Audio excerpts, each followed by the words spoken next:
Udah David. Aduh, alhamdulillah akhirnya bisa ketemu juga sama Uda nih. Alhamdulillah. Ini bikin jadwal sama Uda David itu for the record ya itu lama banget. Gila. Sebulan lebih ya. Sebulan lebih. Jadi nggak? Nggak jadi. Kadang nggak jadinya dari gue, kok nggak dari lo ya.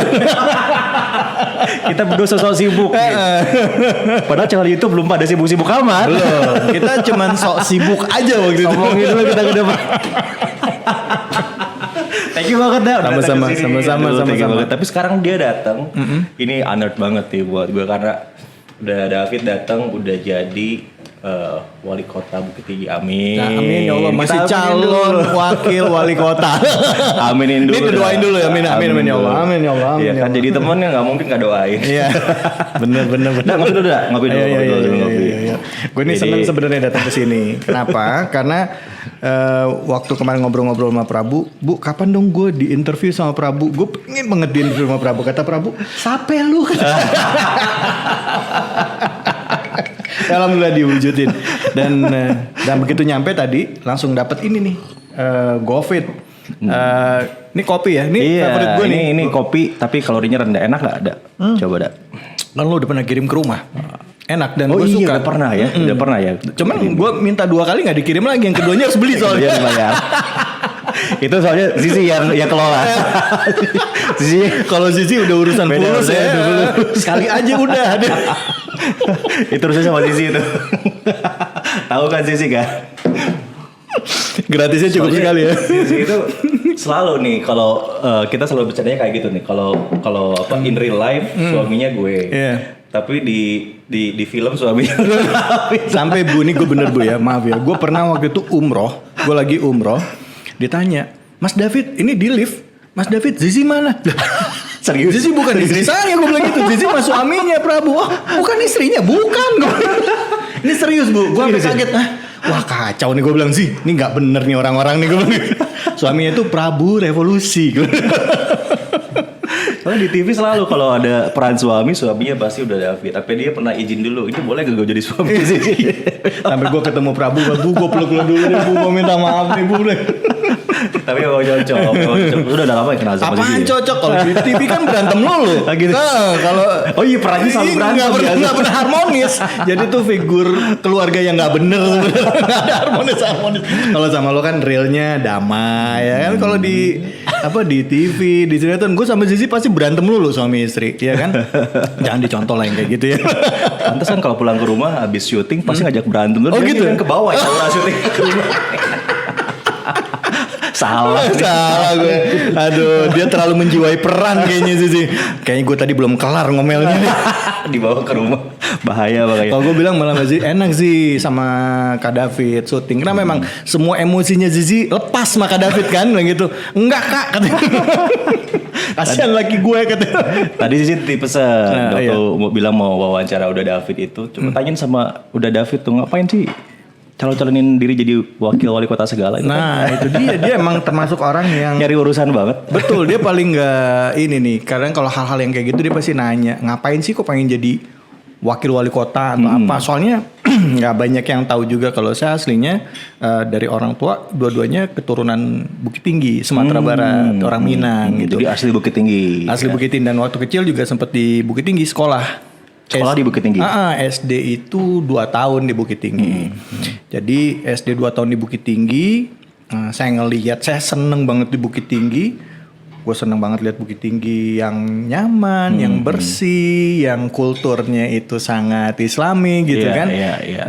Terus begitu balik ke Jakarta, setiap nyebut kata atau inget kota Bukit Tinggi, yang kebayang selalu itu. Kota yang asli, kultur Minang yang kuat, dingin, masyarakat sejuk, dan masyarakatnya yang orangnya tuh menyejukkan juga gitu sama kayak kotanya gitu. Nah jadi selalu punya a good image soal Bukit Tinggi. Sampai-sampai kalau lagi syuting capek, suntuk gitu ya dulu tuh. Dalam 1 tahun itu bisa berkali-kali hanya untuk lari ke Bukit Tinggi, ngecharge, nenangin diri gitu ya. Karena di sana rumah kebetulan rumah itu pas di tengah-tengah kota Bukit Tinggi di Jalan Cindomato dekat Pasar Atas. Itu dekat sama Masjid Raya. Jadi kalau misalnya lagi sholat subuh, lari sholat Masjid Raya. Sebentar tuh jadi pria musola kan. Ngecharge-nya ke situ ya kan. Ngecharge-nya ke situ. Nah jadi hal yang nggak ada kita dapetin di Jakarta ada di sana. Nah balik dari sana kira-kira seminggu 2 minggu udah tenang kan, nah refreshing, balik aktivitas lagi gitu. Dulu selalu gitu. Nah sekarang gitu ngeliat Bukit Tinggi kemarin pas ditanya tadi kenapa sih kok mau tanggal 17 Agustus 2019 tahun lalu ada yang WA, Fit mau nggak bantu untuk ngebesarin kota Bukit Tinggi katanya. Itu salah satu kawannya orang tua. Maksudnya apa nih Om gitu kan? Terus ketemulah sama dia. Saya mau calonin kamu jadi calon wali kota Bukit Tinggi.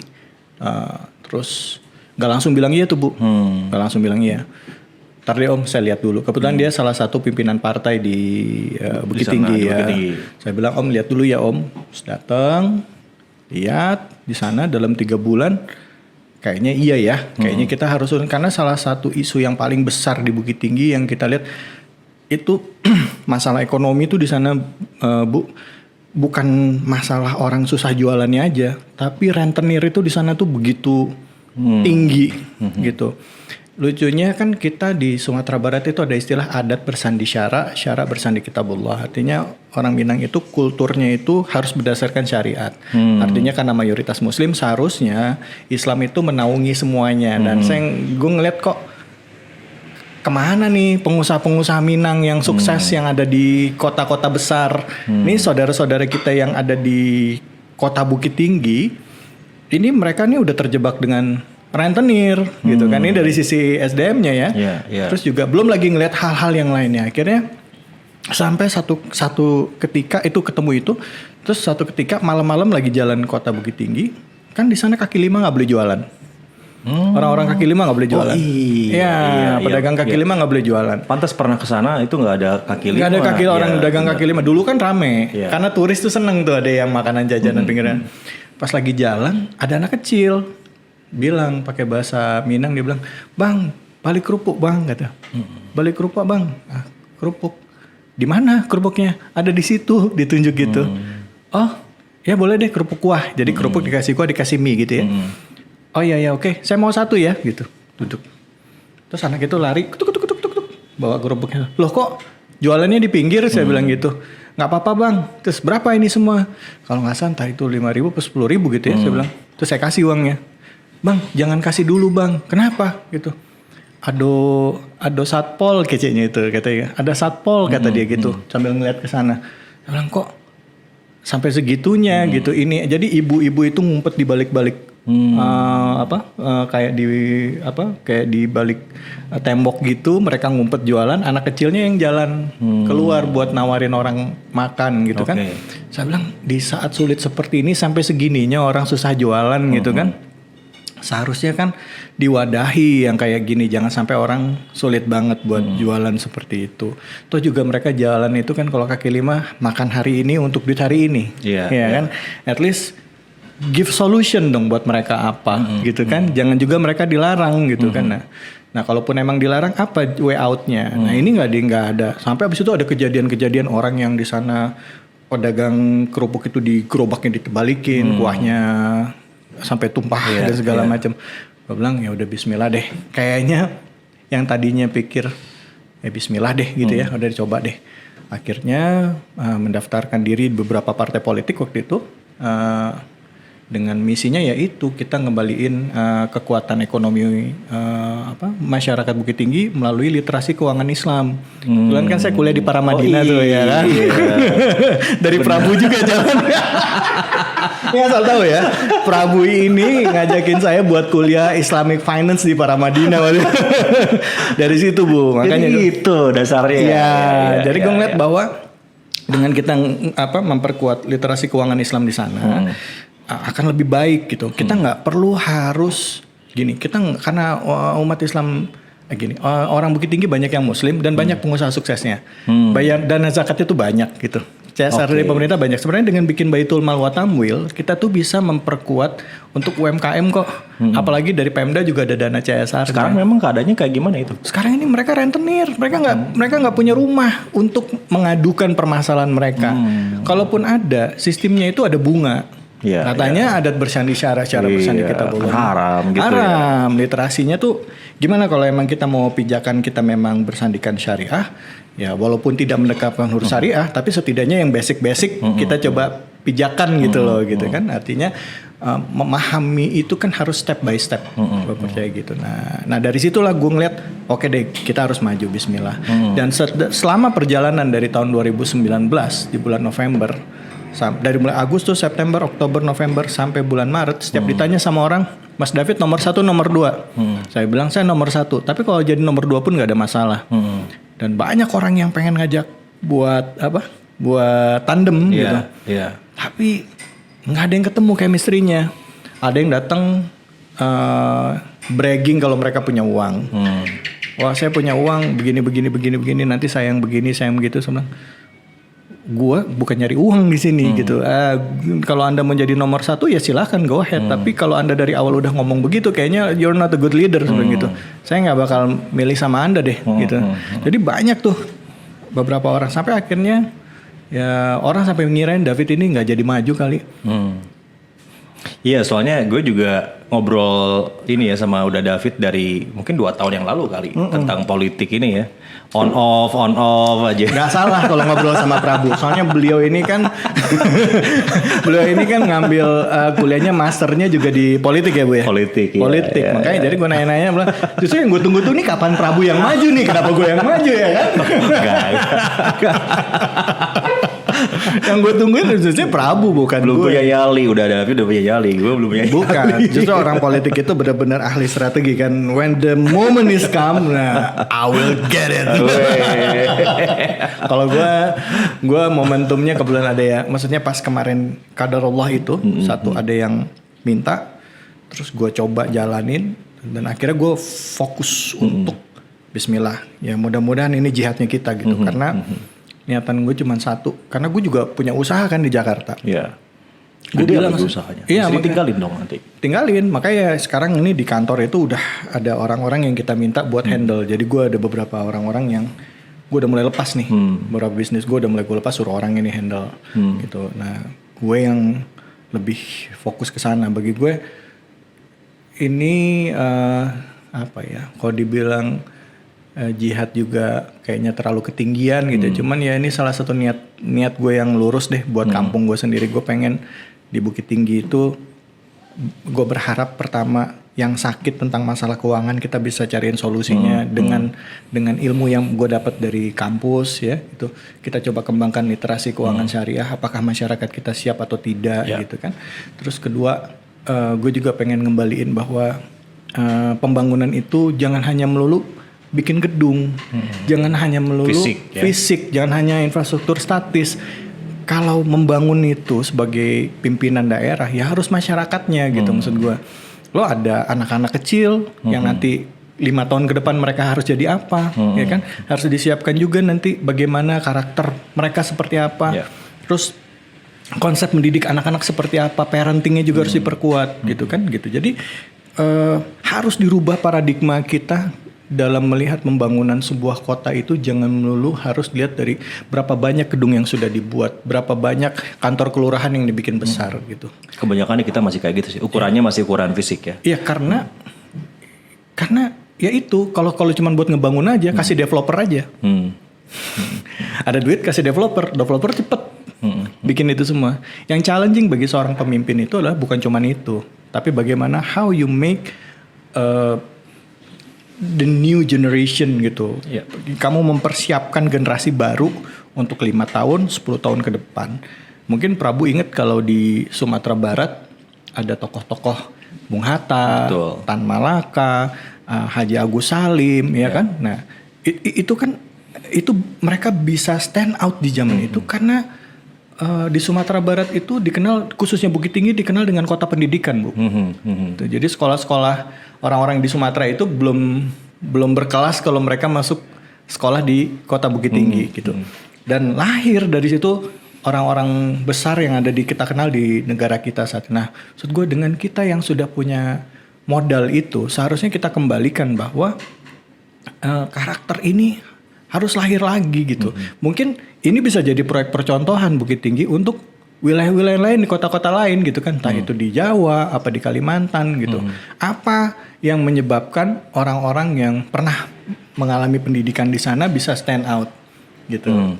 Apa gitu kan, pendidikan seperti apa. Nah, karena kita bicara generasi muda, kita nggak tahu sekarang Indonesia, kita ini udah nggak bisa bilang kita orang Indonesia aja. Kita udah harus siap buat jadi global citizen. Ya. Ya, dengan IoT, Internet on Things, semuanya terkoneksi. Hari ini yang terjadi di Indonesia dalam hitungan detik dunia udah tahu, ya kan. Berjualan dari Cina masuk ke Indonesia cepat, Indonesia masuk ke Cina agak sulit ya kan.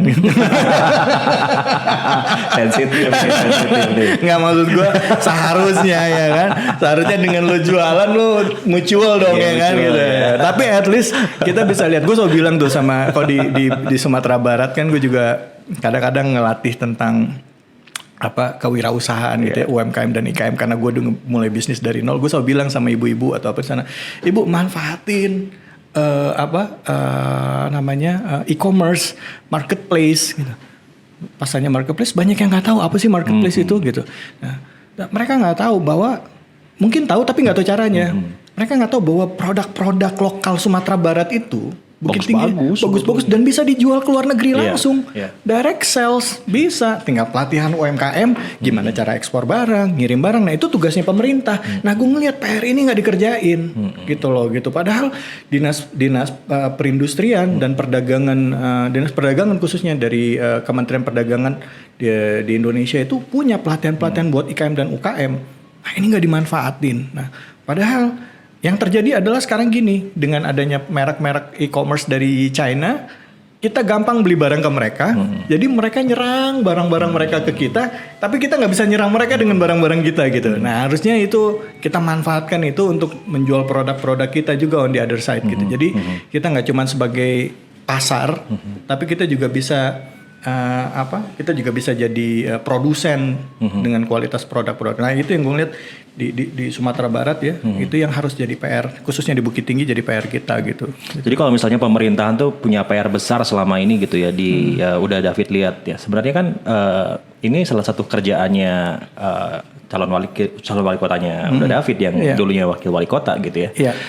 Diskusinya kayak gimana tuh ketika udah David ya coba untuk bilang ini kurang, which is actually itu juga his job gitu. Yes. Dan kerennya sebenarnya kita nggak sulit ngobrol sama dia, karena beliau ini seorang birokrat. Beliau seorang birokrat yang yang tandem sama saya ini, wakil yang jadi wali kota pasangan saya. Beliau seorang birokrat dan beliau sangat paham apa yang terjadi.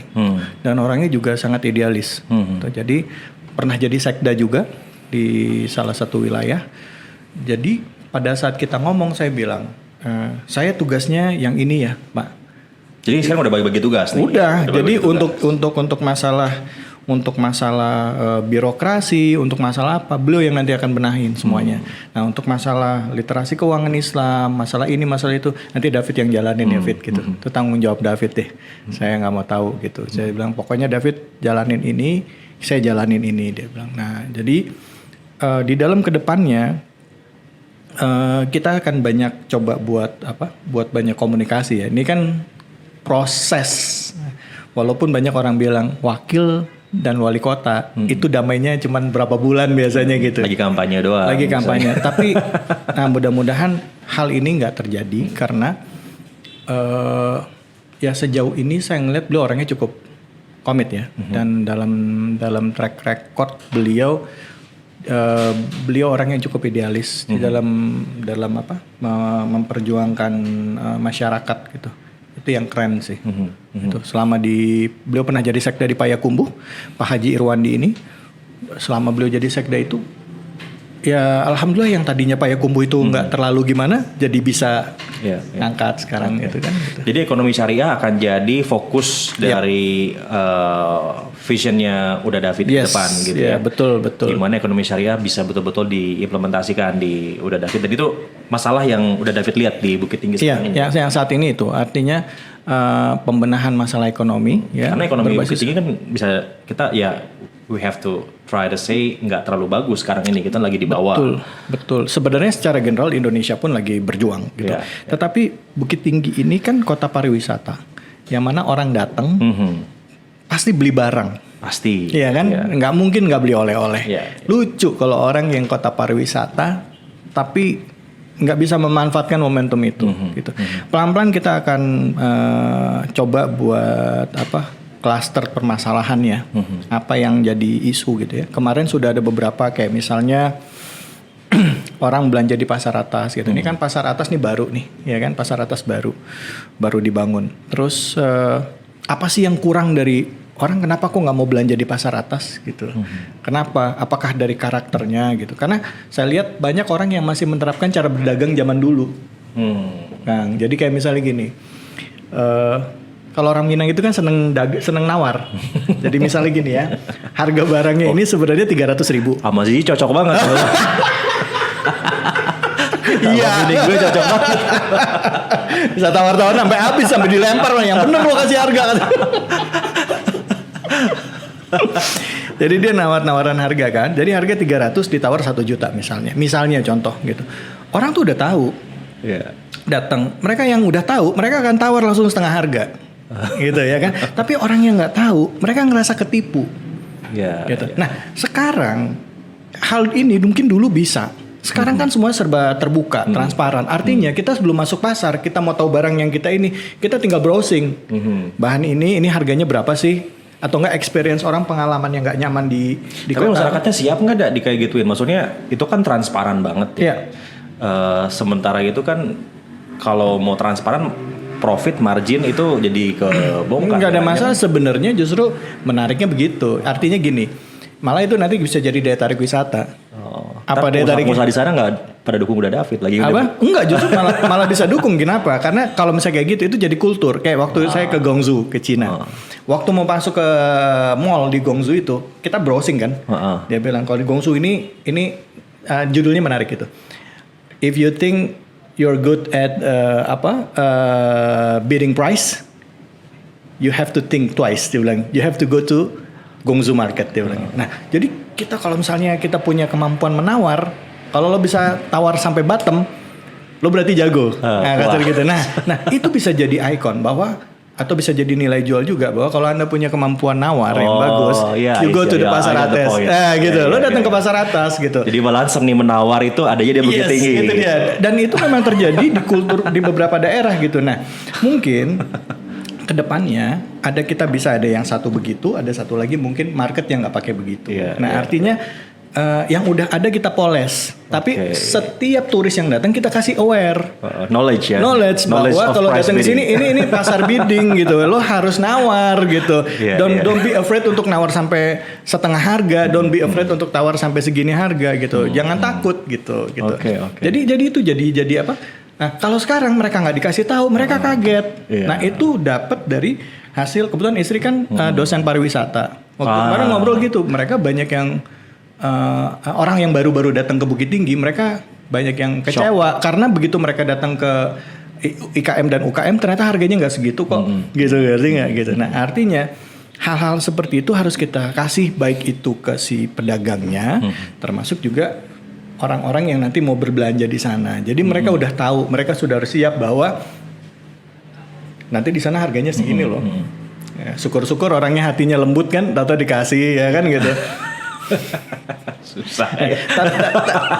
Tapi menarik ya gitu, maksud gue gitu. Kayak gue masuk ke Guangzhou tuh waktu itu gitu. Jadi waktu ke Guangzhou, jadi kayak ini ya, kayak mau perang gitu. Oke, iya, mau perang. yes. Harga. Gue waktu itu gue ngeliat waktu datang ke sana tuh, gue ngeliat sepatu ada yang gue suka gitu kan. Ya, kemana-mana tutup nyari sepatu ya. Usaha sepatu. Nggak jauh-jauh. Gue lihat sepatu harganya waktu itu misalnya let's say 100. Pas gue ngeliat di sana, don't be afraid untuk nawar sampai di angka 30. Karena mereka sebenarnya harganya di 20. Jadi gue tawar aja 20 ya. Pasti mereka marah-marah tuh. Dia tidak tulis juga gitu. Abis itu tunggu mereka panggil lagi. Kan ada note-nya di situ tuh. Gue panggil. Hey, manual. bener. Dan itu bener. Mereka panggil, mau kasih harga berapa? Pokoknya Ya pas nawar lo kasih dia untung dari yang marginnya, Oke. kasih untung dia 10 apa 20, akhirnya gue dapet harga murah. Dari harga 100 gue bisa dapat mungkin 30 apa 35, ya lumayan lah kasih dia untung 15, masa dagang nggak boleh untung kan gitu ya artinya. Menarik. Ini kalau masih panjang memorinya? Masih aman ya? Nambah lagi ya? Nggak apa-apa ya? Nggak apa-apa dong. Sayang soalnya. Ngomongin tawar menawar udah David, yang banyak juga orang pengen tahu sebetulnya gini, proses tawar menawar udah David jadi wakil wali kota ini kan pasti prosesnya panjang nih. Iya. Kadang kan ujuk-ujuk ya munculnya. Betul. Orang ngeliatnya tiba-tiba aja jadi Kok muncul wakil wali gitu kota, ya? tiba-tiba muncul. Nggak banyak yang tahu kalau udah David sebetulnya udah terlibat di politik itu udah lama kan, dari 2006 2007. 2006 2007 Ya udah mulai belajar politik. udah di partai politik Udah juga. kecewa-kecewanya ada, ditipu-tipunya ada. Udah kenyang. Udah kenyang ya. Makanya sabar banget bisa di politik selama ini gitu loh. Itu tawar menawarnya kayak gimana? Apalagi kan gini, sosok udah David sebagai seleb, sebagai artis. Orang-orang Bukit Tinggi pasti banyak yang ngefans sama udah David kan. Emak-emak. Emak gue juga ngefans ya. Emak gue yang ngefans malu. Kakak gue yang ngefans malu. biasa aja.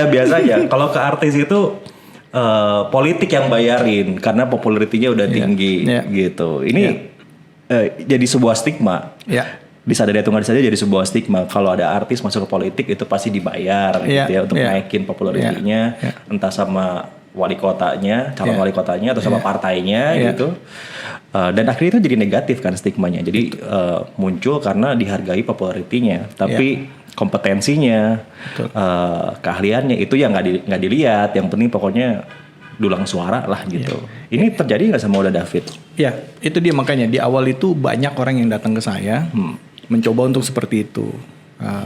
Ngasih angka lah, ada yang nunjukin bahwa dia punya uang lah, begini dan lain sebagainya. Bayar gitu ya, mau bayar. Ya, gitu. mereka pengen begitu. Saya bilang, saya ini orang politik, artinya saya berpolitik bukan baru sekarang gitu. Justru saya mau pulang ke Bukit Tinggi karena saya pengen punya satu idealisme untuk kampung saya. Kalau saya mulainya nggak bener, ngomongnya gitu ya sama mereka. Kalau saya mulainya nggak bener, pasti by the end-nya akan nggak bener. At least kita harus mulai dari sesuatu yang bener gitu.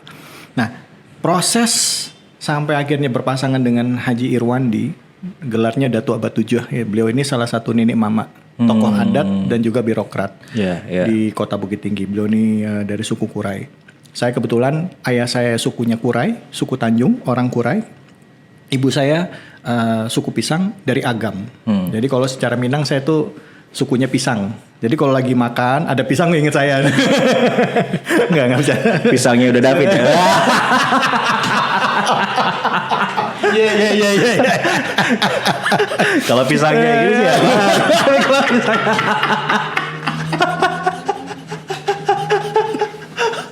Kayak gimana pisangnya harus jelas. Sang-sang ya. Jadi balik lagi sama Haji Irwandi ini ketemunya udah lama. Beliau ini teman dari ayah saya. Oke. Udah kenal lama gitu ya. Waktu saya kecil sering ketemu beliau dan lain sebagainya. Perjalanan hidup beliau jadi di birokrat. Saya juga tinggal di Jakarta, grow up dengan lingkungan yang berbeda. Nah, waktu saya bulan Agustus 2019 saya datang ke Bukit Tinggi, ketemu sama beliau. Kebetulan beliau juga dekat dengan adik ayah saya. Jadi main ke sana, ke rumah, ngobrol-ngobrol. Saya bilang, habis ngobrol dia tanya, David mau maju Bukit Tinggi katanya. Iya om, insya Allah gitu. Terus saya bilang, saya tanya, om gimana berkenan gak om buat sama-sama kita? Saya bilang, wah om gak maju Fit. Dia bilang gitu. Oh, jadi awalnya malah gak kepikiran. Dia bilang maju. enggak. Om kalau David tanya, om 90% tidak akan maju. Dia bilang, oh gitu om. Oke. Terus waktu itu saya sama teman juga. Teman saya sama saya kita berdua ngomong gitu. Om, sebelum dia pulang kan masih ada yang 10% om. Saya masih berharap dari yang 10% kita bisa sama-sama om. Nah, dalam perjalanan, alhamdulillah. Ya ini mas saya bilang, saya mau dapat satu partai. Jadi ada dua partai yang udah approach sama saya. Termasuk satu partai yang cukup kuat. Itu yang mendorong saya pertama kali untuk di sana. Partai ini malah lepas. Diambil oleh salah satu kandidat yang lain. Yang paling kuat di sana Gerindra kan, bukan ya? Ya, gitulah. Habis itu partai yang kedua, partai kuat juga, udah ke saya. Tahu-tahu diambil lagi sama orang yang sama. Oke. Itu di bulan Maret kejadiannya. Iya. Maret ini ya? Maret ini 2020. Saya bingung kan. Gimana ya? Saya bilang, oh mungkin udah bukan jalannya kali. Saya bilang itu udah qadar Allah. Ya udah bismillah deh. Saya bilang. Ya niat baik kan harus dengan cara yang baik. Tahu-tahu hadza min fadli rabbik. Saya nggak ngerti jalannya gimana. Allah buka jalan dari salah satu partai PAN. Pengen ketemu sama saya. Coba panggil David ke DPP. Saya datang, ketemu, ngobrol, ditanya. David pengen jadi wali kota wakil. Saya bilang, saya jadi wali kota. Saya bilang gitu. Saya mau jadi wali kota. Oke, diajak ngobrol berapa lama, gak nyampe 10-15 menit. Saya ceritakan siapa saya, ininya segala macam. Oke, sama siapa? Pertanyaan terakhirnya. Tandem sama siapa? Nggak tahu Pak. Saya nggak tahu tandemnya sama siapa. Serius, iya. Saya ada 3 nama. Saya sebutin 1A, B, dan yang ketiga adalah Pak Haji Irwandi. Yang A sudah diambil sama 1 orang. Kebetulan saya hubungannya baik dengan beliau. Yang B ternyata ada faktor X dan Y yang waktu itu kayaknya dari DPP PAN kurang begitu berkenan. Dan yang terakhir pas sebut Haji Irwandi, saya bilang ini yang paling, saya bilang beliau wakil wali kota saat ini. Saya bilang, oh gitu. Tapi kalau sama beliau dia yang nomor 1 Pak, saya bilang. Saya nomor 2. Loh kok gitu? Dia bilang. Iya, karena beliau lebih punya keilmuan dibanding saya, karena saya harus bisa ngukur diri saya. Kalau sama yang lain bolehlah saya nomor 1, saya bilang. Tapi kalau sama lebih beliau, tokoh lah ya. Ya, saya lihat karena keilmuan beliau lebih punya, ketokohan beliau punya. Kami orang Minang ada istilahnya mendahulukan selangkah orang yang memang punya lebih tua dan lebih kompeten. Dan beliau ini punya kompetensi yang menurut saya luar biasa gitu kan Bu. Menurut gue nih pas. Kok gitu katanya? Iya. Baru kali ini saya lihat ada orang datang ke saya malah jadi pengen nomor 2 katanya gitu. Ya udah kalau gitu panggil beliau. Gitu ya. Ini sama PAN ya? Sama PAN. Sama PAN. Karena beliau kan bilang nggak mau maju. Isunya kan itu. Yeah. Beliau nggak mau maju. Akhirnya saya telepon. Om, saya manggilnya Om. Om, alhamdulillah kita dapat dari PAN. Cuman pertanyaan saya, apakah Om berkenan untuk maju? Saya bilang gitu. Beliau nggak langsung jawab. Beliau bilang, oke Fit, kasih Om waktu ya. Om istiqoroh dulu katanya. Karena sampai sekarang Om masih belum mau maju, dia bilang gitu. Ya udah, pikiran saya kalau Om nggak maju, ya udah harus cari orang lain. Atau enggak kita nggak usah maju sama sekali gitu kan. Yeah. 2 hari, akhirnya saya telepon lagi, Om gimana Om? Oke, Om maju. Ya udah kirim KTP Om, saya bilang gitu. Saya kirim KTP si Omnya WA. Om langsung datang besok bisa nggak Om? Oke datang. Terus waktu si Om itu mau datang, saya dibilangin sama DPP-nya, ini belum tentu loh. Kami setuju kasih ke David ya, dia bilang gitu. Oke nggak apa-apa. Om datang, Pak Wakil Wali Kota datang. Akhirnya kami berdua bicara, duduk. Itu nggak nyampe 10 menit. PAN langsung bilang, ketuanya waktu itu Pak Toto langsung bilang, ini otoritas kami ya, saya serak sama pasangan ini, bismillah ya. SK langsung keluar sore ini, langsung buat Anda berdua. Itu Bu, gue langsung sujud syukur, gue nangis sujud syukur, Allahu Akbar. Percaya nggak? Tanpa mahar. Serius nih tanpa mahar? Tanpa mahar. Politik zaman sekarang apa ada ya tanpa mahar? Ini gue ngalamin. Ini gue ngalamin. Wallahi tanpa mahar. Gue langsung sujud syukur. Oh, ini udah wallahi nih. Kalau wallahi, udah wallahi. Ini udah. Kita wartawan udah nggak boleh ngelek lagi, udah nggak bisa. Haram hukumnya. Ini wallahi tanpa mahar. Asli wallahi tanpa mahar. Di PAN itu. Sampai begitu. Ya Allah. PAN kan cuma 3 kursi.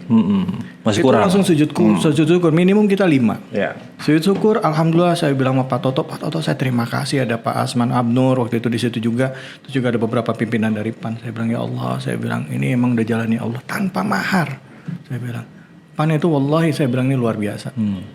Terus kedua masih kurang. Saya bilang siapa lagi? Saya bilang tuh coba ke Nasdem. Nggak ke partai lama dulu, mantan. Udah nggak ada. Udah. Oh iya udah. Kan prinsip gue gitu. Kalau kapal gue udah tenggelam, gue nggak bakal ya kan. Kapal gue tenggelam dulu, gue baru pindah partai gue bilang. Nah kapal. Aduh gue sedih dengernya. Akhirnya gue bawa ke Nasdem kan, sampai ke Nasdem, ketemu ngobrol-ngobrol. Terus sama salah satu ketuanya di sana dibilang, Fit, lu maju nomor 1, bilang gitu. Iya, tapi kayaknya gue bakal nomor 2 nih gitu. Lu udah dapat perahu? Udah dari PAN.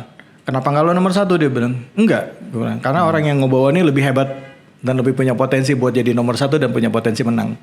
Siapa? Pak Wakil Wali Kota yang sekarang gitu. Dan orangnya punya komitmen yang bagus, seorang birokrat, wawasannya luas dan keberpihakannya sama masyarakat tinggi. Ya, terbukti waktu beliau jadi sekda dan lain sebagainya macam. Oh gitu, coba dong gue lihat dong. Hari itu juga kita datang ketemu. Kebetulan teman-teman di partai-partai banyak gitu, di DPP ini banyak gitu, dari Nasdem ada apa segala macam. Alhamdulillah nggak nyampe lama Nasdem keluar juga SK-nya 2. Jadi 5 kursi sama Nasdem. Nah, terus alhamdulillah begitu udah kelar gitu, ketemu lagi teman dari PKB. Ayo dong, PKB dukung ya. David mau nggak? Gue bilang, wah bagus banget nih kok jalannya Allah buka semua. Itu cepat ya, seminggu ada ya kurang lebih ya? Enggak? Kita ini kalau sekarang kita baru 1,5 bulan ini declare 1 bulan lebih seminggu kali. Ini proses masih sebulan yang lalu ya kalau dari dihitung per sekarang kita syuting ya gitu ya. Artinya jalannya Allah kebuka semua. PKB, PAN, Nasdem. Jadi kalau dilihat ada NU, ada Muhammadiyah, ada nasionalis, 3 digabung nih. Gitu. Dan itu jalannya kebuka sendiri. Pada saat ditutup, Allah buka yang lain. Dan 3-3 tanpa mahar. Gitu ya. Gitu. Jadi ya udah jalannya Allah. Jadi kalau ditanya apakah David dibayar atau tidak, enggak. Malah kita memang jalannya Allah, kita saling support. Saya sama Pak Wakil Wali Kota, saya tanya, karena Om ini juga pemilih. Waktu itu beliau dimintain sama calon yang ada di partai lain, diminta buat jadi nomor ininya, tandemannya. Beliau nggak langsung mengiyakan. Saya nggak mau. Tapi begitu sama saya, mau alhamdulillah ya udah. Alhamdulillah. Artinya untuk kemajuan Bukit Tinggi, ego itu kita sampingin. Karena ngelihatnya, he is the best. Dia pertama orang asli Bukit Tinggi, besar di sana, kebanggaan orang Bukit Tinggi, nenek mama Bukit Tinggi. Apa yang kurang? Emang salah kalau orang asli Bukit Tinggi, putra terbaik Bukit Tinggi mimpin kota Bukit Tinggi? I think he is the right one. Dan gue di belakang buat support dia ya, sambil belajar lah. Karena gue nggak pernah punya pengalaman birokrat kan. Gitu. Gue cuma punya goodwill, tapi goodwill tanpa ilmu juga nothing kan gitu kan. Nah jadi ya harus realistik.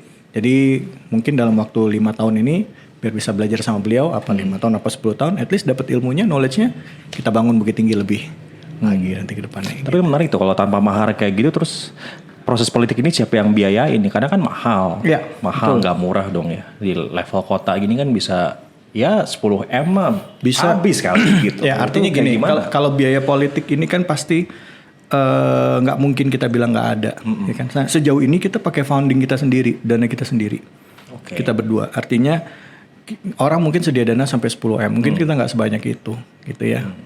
Ada di bawah itu. Tapi murni, duitnya halal, berkah gitu. Jadi kita bilang kita ini kayak David and Goliath gitu. David lawan Goliath. Kenapa? Karena orang-orang yang kita hadapi ini orang-orang yang kapitalnya besar semua. Ada yang punya konsorsium, ada yang mereka memang punya dana cukup besar, dan mereka memang nggak khawatir untuk itu. Nah kalau kita dengan kapital kita yang ada, bukan berarti kita nggak punya, ya gitu. Kita siap buat fight dan kita siap kok untuk melakukan apapun selama itu tidak bertentangan. Akhirnya orang suka bilang, bener nggak sih nih gitu. Nah, kalau kita ibaratnya sniper itu kan one head one shot, itu prinsip kita. One head one shot, efisien. Bahasanya gitu. Cuman Prabu yang ngerti. Ekonomis dan efisien. One head one shot. Jadi kita coba buat idealis dari awal, yang mudah-mudahan ini bisa apa ke depannya kita bisa pertahanin ini. Karena kalau kita dari awal hutang politik kita udah tinggi, disitulah mulai di situ akan mulai nanti praktek korupsi, timbal balik dan lain sebagainya gitu. Oke. Nah tapi gini, dari penelitian ini ya, ini gue seneng nih, ini dapat knowledge nih. Gue minum kopi dulu ya. Lebih dari 80% pemilihan lawan incumbent itu fail. Betul. Gagal gitu lawan incumbent. Karena kan ya incumbent udah 5 tahun, udah jaring-jaringnya udah kemana-mana tuh gitu. Nah ini tadi ya David lawan Goliath. Ada sejarahnya sih Goliath David menang. Ada. Dan cuman pakai ketapel kan. Cuma ketapel gitu. One head one shot. One shot. Apa tuh ininya? Apa strateginya gitu ya di karena kan sekarang lawan incumbent. Kemudian nggak ada mahar lagi. Nggak ada mahar. Jadi kalau lagi. sampai menang, kita mau nunjukin bahwa memang Allah itu ada. Kalau sampai menang, Allah itu ada. Asalkan kita konsisten. Gitu.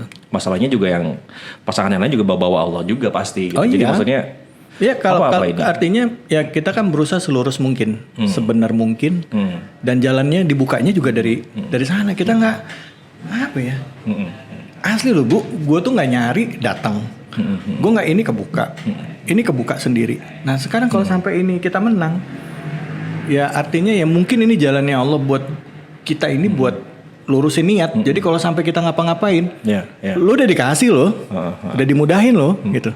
Keterlaluan. Nah artinya kalau terlaluan terus habis itu dengan ini kapital ini bisa jadi karena kita percaya gini. Memang ada orang yang beranggapan masyarakat itu sakit. Tapi gue yakin di balik orang-orang yang dianggap sakit ini sebenarnya mereka masih punya concern kok. Mereka juga butuh bisa keluar dari masalah gitu. Asalkan obatnya benar, obatnya tepat. Nah, yang bisa ngerubah ini semua ya itu dia. Gitu. Ya gue berharap ya mudah-mudahan kita berdua dilurusin niat terus. Gue sama Pak Haji Irwandi ini dilurusin niatnya untuk bisa ngebangun Bukit Tinggi ini dengan sebaik mungkin, gitu, dengan sebenar mungkin, dengan cara yang tepat, gitu ya. Ya bisa lepas dari masalah korupsi, bisa lepas dari hal-hal isu-isu negatif dan lain sebagainya.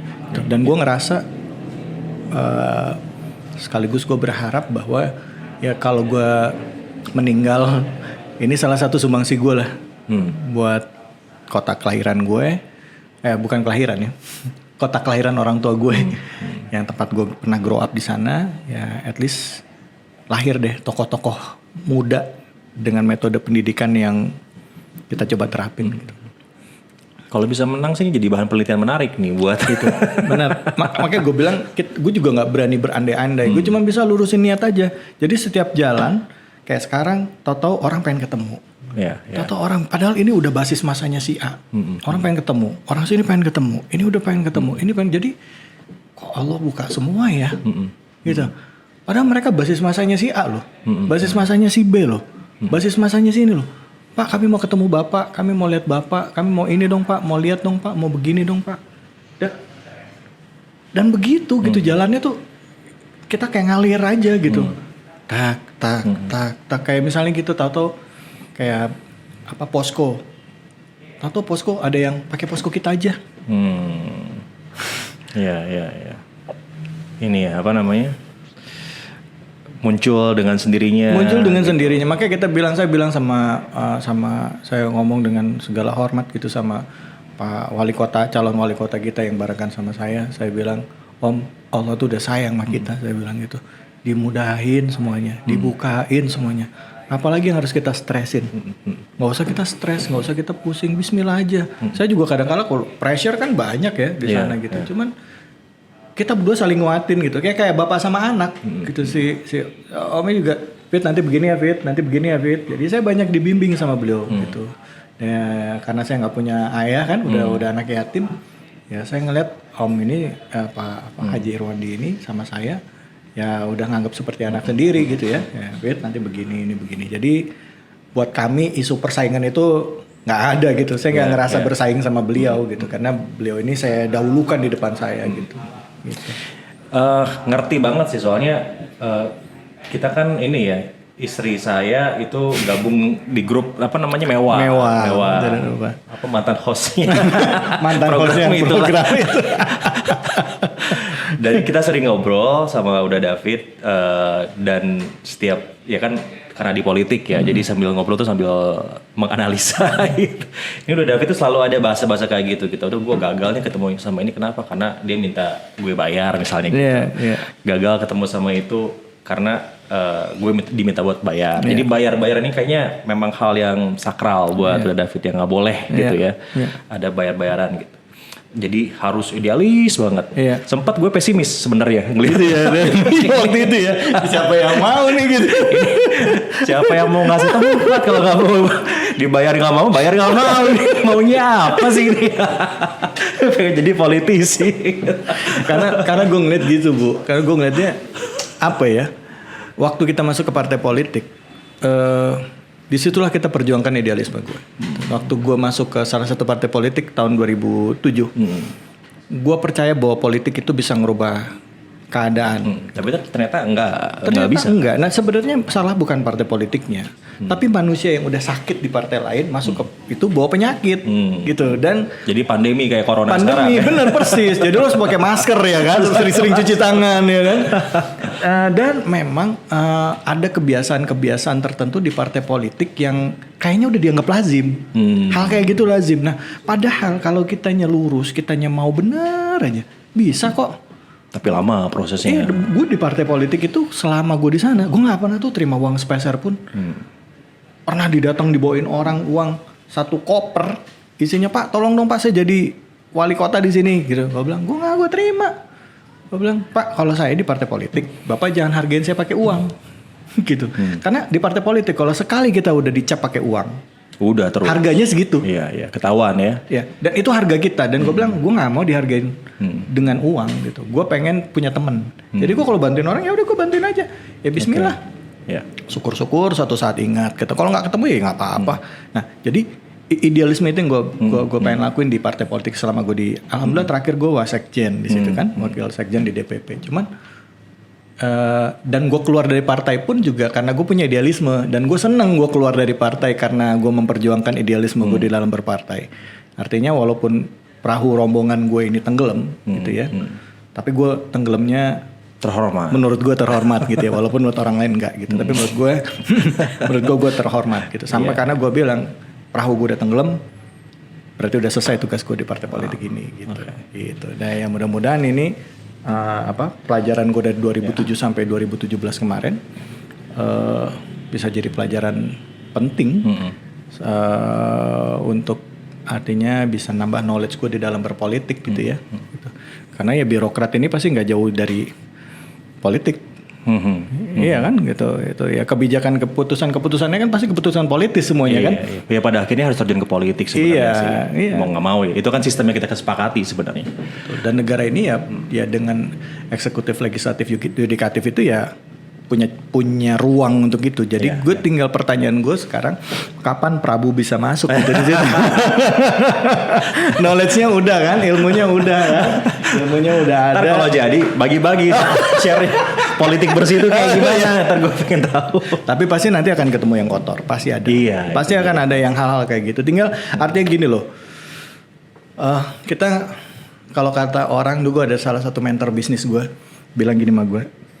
Kadangkala kita karena gue dalam bisnis gue juga idealis. Salah satu mentor bisnis gue pernah bilang gini, kadangkala dalam bisnis lo harus pintar tutup mata sebelah. Artinya gak gitu. Gue dulu pernah waktu pertama kali bisnis di tahun 2004 apa 2005 gitu. Gue audit semua karyawan gue.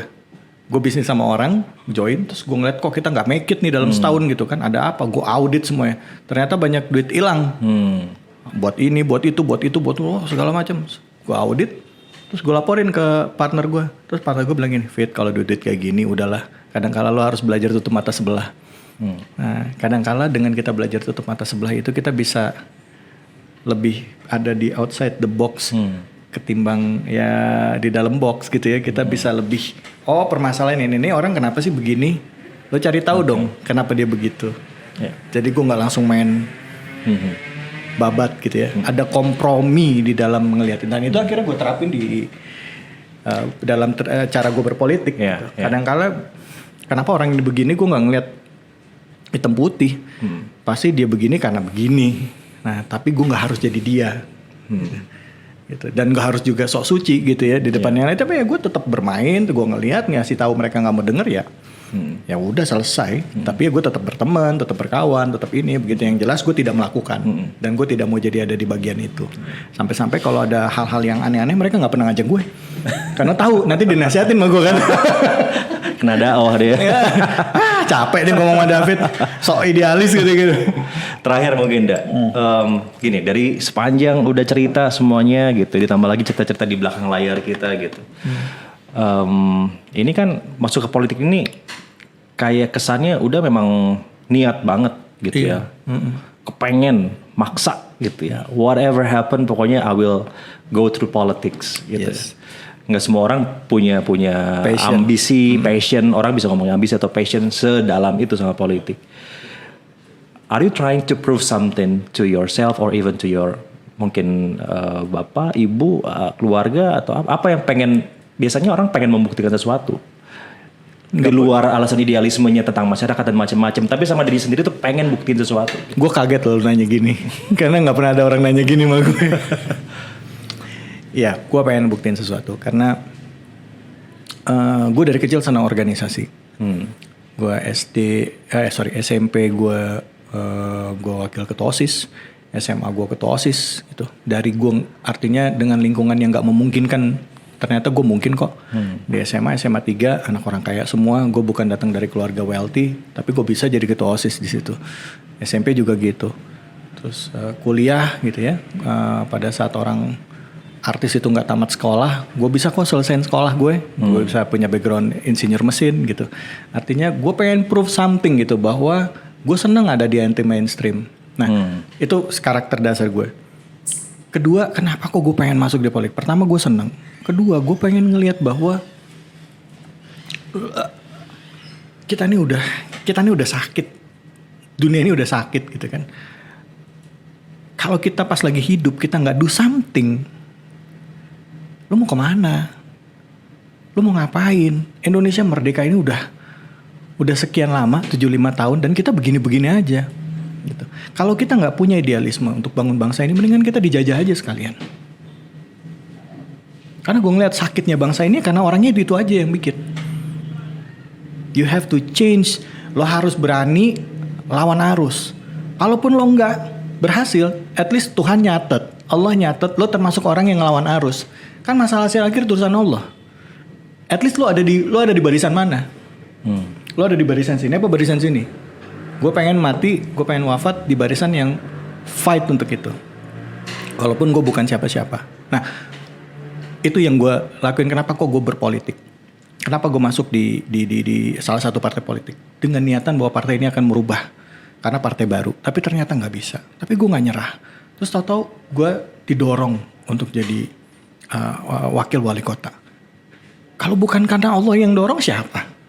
Siapa yang gerakin hati orang ini? Toto nelfon gue, Toto ini, terus gue datang ke sana. Toto dibuka partai ini, gue bilang nih kayak udah jalannya Tuhan ya. Gue bilang jalannya Allah ya.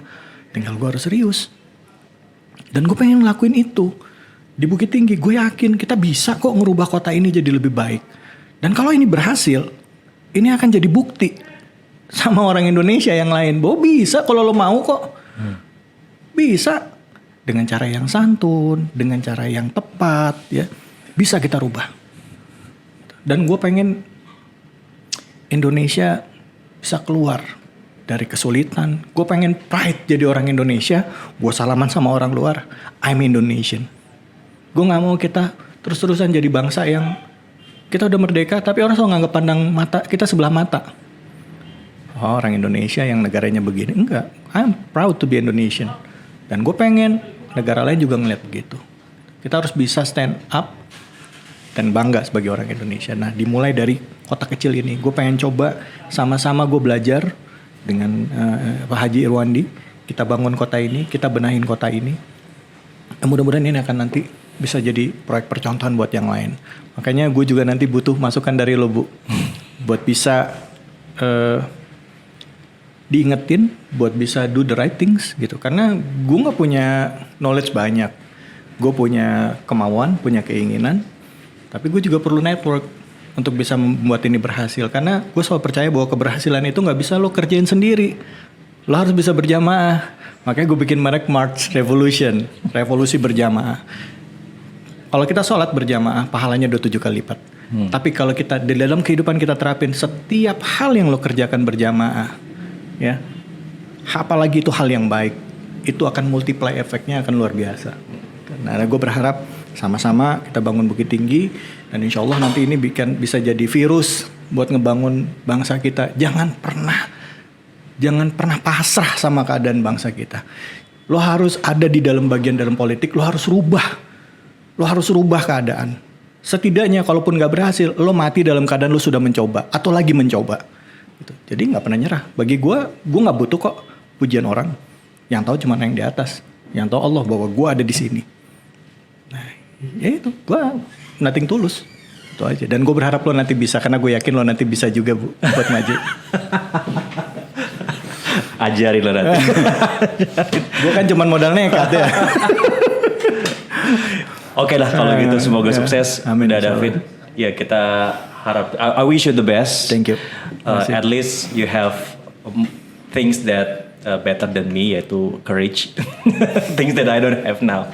Ya nawarin udah banyak sebetulnya ya buat ke politik, tapi aduh kayaknya masih belum. Ya itu kayak jodoh juga sih pada akhirnya. Betul, ya. Betul karena juga. lo ngerasa kok intuisi itu muncul kok. Kayaknya iya nih. Kayak kita mau merit aja. Kayaknya dia deh. Tapi kamu yang itu. Kenapa sama Zizi? Iya itu juga sih. Iya kan? Padahal mungkin ya. Yang lain kan ada lah. Ada. Udah sempet titik. Ini udah namu ya ada nih sih. Thank you. Sukses. Makasih banyak ya Bu. Thank you nih kopinya. Goviet, thank you.